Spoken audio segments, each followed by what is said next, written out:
Class 8 Mother Teresa school online class.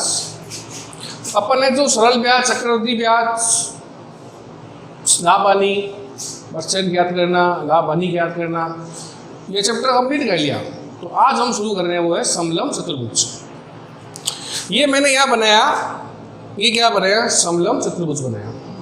ठीक है, तो समलंब चतुर्भुज में क्या होता है, मेन बात यही है कि समलंब चतुर्भुज में सम्मुख भुजाओं का एक युग्म समांतर होता है। समलंब चतुर्भुज में सम्मुख भुजाओं का क्या लिखा मैंने, सम्मुख। इस सम्मुख का मतलब क्या होता है, सम्मुख का मतलब होता है आमने सामने। सम्मुख का मतलब होता है आमने सामने, मतलब आमने सामने की भुजाएं होती है, उसका एक युग्म, दोनों नहीं होते हैं, एक युग्म क्या होता है, समांतर होता है। चित्र देखते हैं अपन, जैसे A B C D, A B C D समलंब है। सम्मुख भुजाओं का, सम्मुख माने आमने सामने की भुजाएं, ये दो सम्मुख भुजाएं हो गई आपस में, और ये दो क्या हो गई, सम्मुख भुजाएं हो गई। तो सम्मुख भुजाओं का एक युग्म क्या होता है, समांतर। तो इसमें क्या है, ए बी और सी डी, इन दोनों का युग्म क्या है, आपस में समांतर है। ये असमांतर भुजा हो गई, ये समांतर भुजा है, और ये भी क्या है, समांतर भुजा। ये समांतर भुजा हो गई, और ये असमांतर हो गई, और ये भी क्या हो गई, असमांतर। तो एक युग्म क्या होता है, समांतर होता है, ये याद रखना। समांतर चतुर्भुज में सम्मुख भुजाओं का एक युग्म क्या होता है, समांतर। ये समांतर हो गया, और ये दोनों क्या होगी, असमांतर होगी। जैसे इसमें क्या हो गया, चतुर्भुज लेते हैं अपन, समलंब चतुर्भुज ए बी सी डी में, समलंब चतुर्भुज ए बी सी डी में, इसमें देखो समांतर कौन सा हुआ, ए बी समांतर सी डी है, तो ए बी और ये समांतर का निशान लगा दिया, और यहाँ क्या आ गया, सी डी। तो ए बी समांतर क्या हो गया, सी डी। तो समलंब चतुर्भुज में सम्मुख भुजाओं का, सम्मुख मतलब क्या हो गया, आमने सामने की भुजाएं, सम्मुख भुजाओं का एक युग्म मतलब एक जोड़ा होता है, वह क्या होता है, समांतर। इसमें ए बी सी डी में क्या हो गया, ए बी और सी डी क्या हो गया, आपस में समांतर भुजा हो गई। तो ए बी समांतर क्या कहते हैं, सी डी। ये क्या लगाया मैंने यहाँ पे, समांतर का चिन्ह लगाया, ए बी समांतर का चिन्ह, सी डी। सूत्र देखते हैं इसका, समलंब चतुर्भुज का क्षेत्रफल, समलंब चतुर्भुज का क्षेत्रफल, सूत्र है उसका 1/2 इंटू समांतर भुजाओं का योग,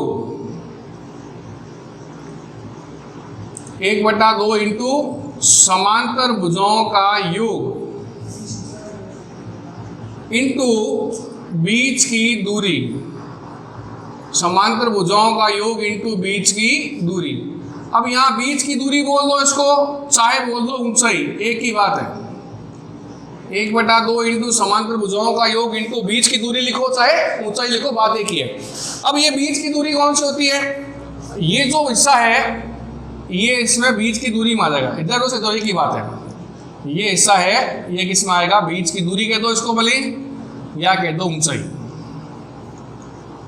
बीच की दूरी कहो या इसको ऊंचाई कहो, बात एक ही है। इधर खींच दो भले, एक ही बात है। ये जो समांतर भुजाएं है ना, ए बी और सी डी समांतर भुजाएं, इनके बीच की दूरी कितनी है, तो ये ऐसा दूरी में आ गया, ये ऐसा दूरी में आ गया, तो यहाँ खींचो तो यहाँ खींचो, बात एक ही है, दोनों एक तरीके के सवाल है। ठीक है, इसका प्रश्न करते सामान्य सापन एक, समलंब चतुर्भुज का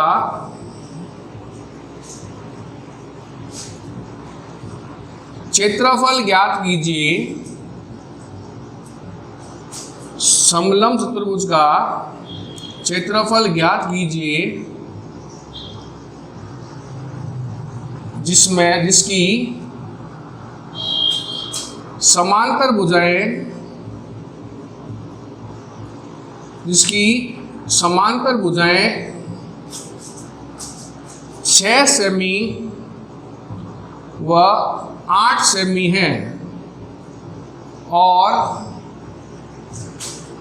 समांतर भुजाओं के बीच की दूरी, समांतर भुजाओं के बीच की दूरी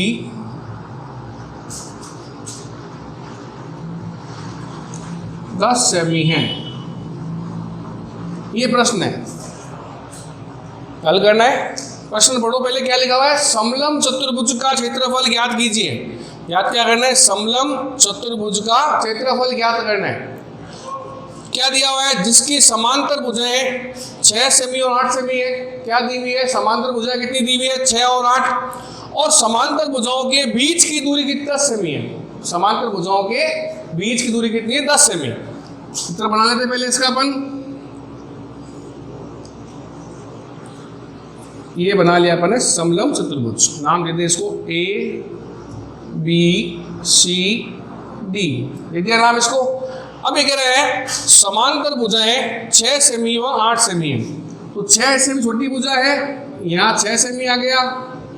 बड़ी भुजा 8 सेमी है, यहाँ 8 सेमी आ गया। समांतर भुजा कितनी है? 6 और 8। छोटी भुजा 6, बड़ी भुजा 8। आगे ये अब क्या कह रहे हैं? बीच की दूरी 10 सेमी है। समांतर भुजाओं के बीच की दूरी 10 सेमी है। समांतर भुजा कौन सी है इसमें? ए बी और सी डी। इसके बीच की दूरी ये हो गई, ये कितनी दी हुई है? 10 सेमी।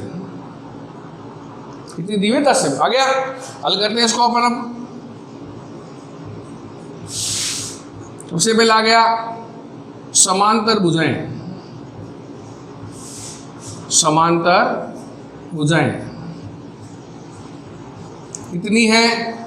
6 सेमी व 8 सेमी हो गया।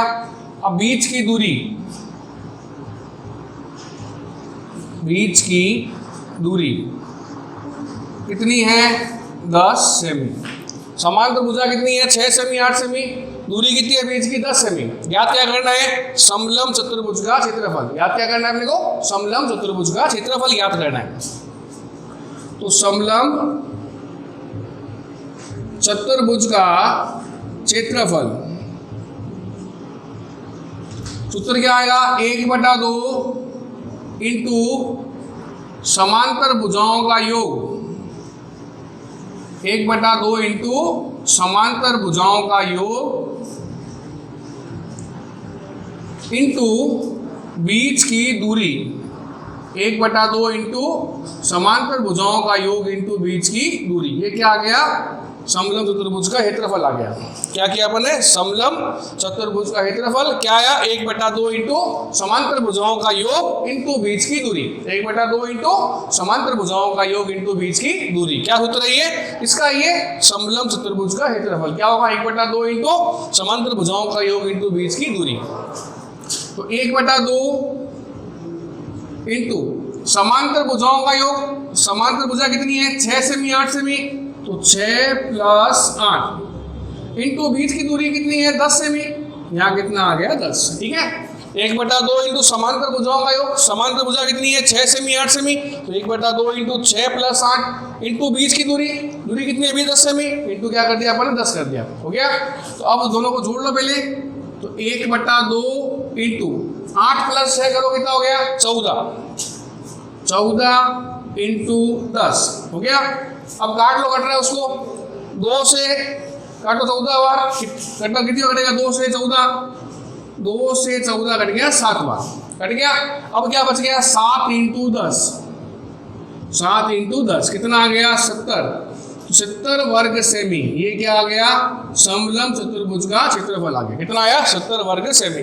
तो आज सामान्य जानकारी अपन ने की है। कल इसके प्रश्न करेंगे और आगे बढ़ेंगे। इसके करने पर कल अपन समलंब चतुर्भुज के बारे में। धन्यवाद।